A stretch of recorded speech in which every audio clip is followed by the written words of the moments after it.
I don't think it's just economics. I think there has to be a feeling of meaning and purpose. And that's why I was, when we were coming in here to see the refurbishment, and it's not just of the buildings, it's the meaning and the history of the buildings and the identity, and if Hungarians can feel that they're part of a national project. And I sense this in some other countries too. For example, Israel, which has a high birth rate. I think that country, even though it's under tremendous stress, it has a mission and an identity and a sort of team spirit. Everyone's in it together. They join the army together. And I feel like the policies that you talked about, you know, strengthening the family, reviving the history, controlling immigration, being wary of outside powers, I feel like that might give people an identity that gives them a confidence. I think a culture that's lost its confidence has lost its will to go on. I see that in the West, a huge identity crisis. Even on a personal level, kids not even knowing who they are, so they choose to be transgender for any flavor, for some meaning, or there's a narcissism there, but they don't have other things to believe in. Is that part of it? Do Hungarians feel part of a larger project? Are they hopeful and confident? Well, Hungarians are usually a kind of pessimistic people because of our history. So if you would ask an average Hungarian, they like to complain. But I do think that they have a sense of purpose, yes. And also believe that things are going a bit better than they did 10, 20 years ago. I mean, I myself, I remember Hungary 15 years ago under a socialist government. It was pretty bleak. So if you would looked at Budapest during that time, looked at the buildings, at public transport, it was far worse than it is now. So this kind of feeling that a lot of our history is being restored, that there's a lot of development coming into the country, I think that gives us a new sense of pride. But also what you said, I think it's interesting and very important to have a focus on education. So here we have kind of national curriculums, which the government also has a say in. And let's focus on history to understand it's not, you know, propaganda. So we do understand the importance of a critical thinking towards your history, but it's also not what is happening in some places in America where basically you're saying that all your history was terrible. So we still have this sense that Hungary was always a freedom-loving country.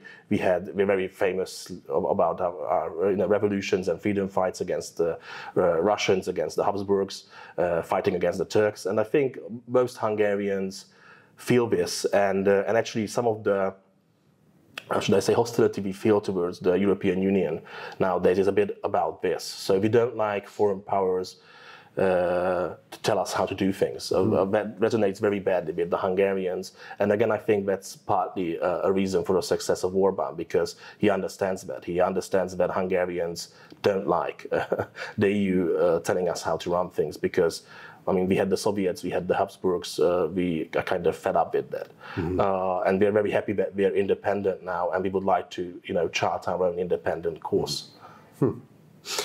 Just quickly on the transgender thing, and I know that might sound like a very strange question to ask, but I was in London recently, and I didn't see very many British flags, the Union Jack. I saw a few of them, but I saw hundreds of pride flags and the new transgender flag, and I've never seen so many flags in my life. I mean, other than during the coronation when they had the Union Jack, but it's like a coronation every day. But in the days I've been in Budapest, I haven't seen any of that, and in flags, and even in people, I haven't seen that sort of they, them, gender activism in the West. I just haven't seen any of it. And I understand Budapest would be the most liberal city in the country.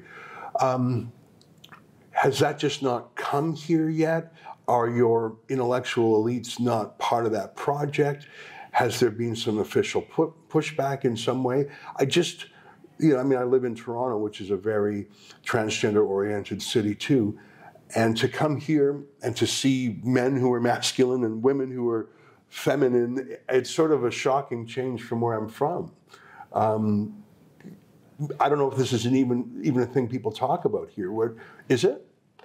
Sadly, it is. So it's affecting us as well. It's much less profound than it is in the West. I've been to London 3 weeks ago, and I had the same experience you had. I was really surprised. But although it was Pride month, so I guess that perhaps on an average month you wouldn't have that, but who knows? And I was in New York, which was pretty much the same last week, actually. So we do have it. I mean, we have Netflix, we have HBO, and all these are spreading it. But there has been pushback from the government. One very important policy which we introduced and has been fighting against the European Union because they don't like it, and it made us fairly infamous, is the child protection law, which basically bans sexual propaganda in kindergartens and most of primary school. And while they said this is anti-trans, anti-homosexual, I mean, it does ban activism in homosexual, transgender activism, but it would ban heterosexual activism if you would have that as well. So we think that sexuality is not for kindergarten kids or small primary children. So over, let's say, 13 years old, of course you have to have sexual education classes. That's fine. But if you're a 6-year-old or 8-year-old, I don't think you need that. So there's been pushback. And actually, because of this, some of the